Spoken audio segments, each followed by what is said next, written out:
Police और YSR Telangana party के कायदीन के दरमियान मामूली भगदड़ के बाद वायस शर्मिला तवाजुन खो बैठी और नीचे गिर गई। शर्मिला को कोई बड़ी चोट नहीं आई। शर्मिला अपनी रिहायशगाह से बाहर निकलने की कोशिश कर रही थी क्योंकि वो उस्मानिया दवाखाने में मरीजों और आवाम के लिए तिब्बी सहूलियात की जांच के लिए दाखिल होना चाहती थी। तमाम पुलिस ने लॉ एंड ऑर्डर के मसाइल और आला हुक्काम के अहकामात का हवाला देते हुए शर्मिला को अपने घर से बाहर निकलने से रोक दिया।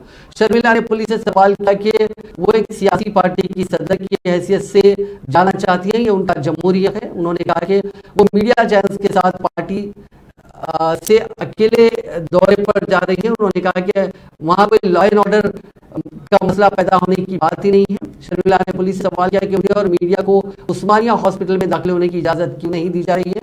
जब शर्मिला ने अपनी झुकने से इनकार कर दिया और वापस ना आने का फैसला किया तो पुलिस ने वायएसआर टीपी के कायदीन को वहां से मुंतकिल करने की कोशिश की।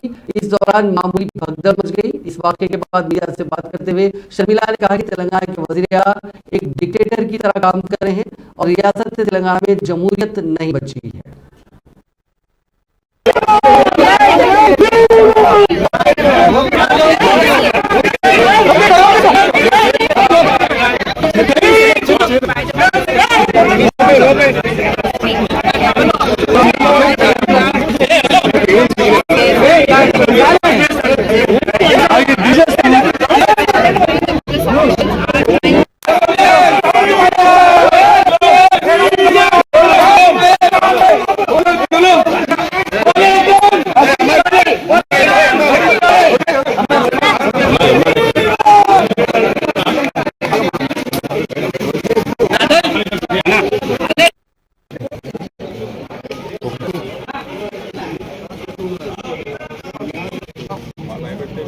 Halo.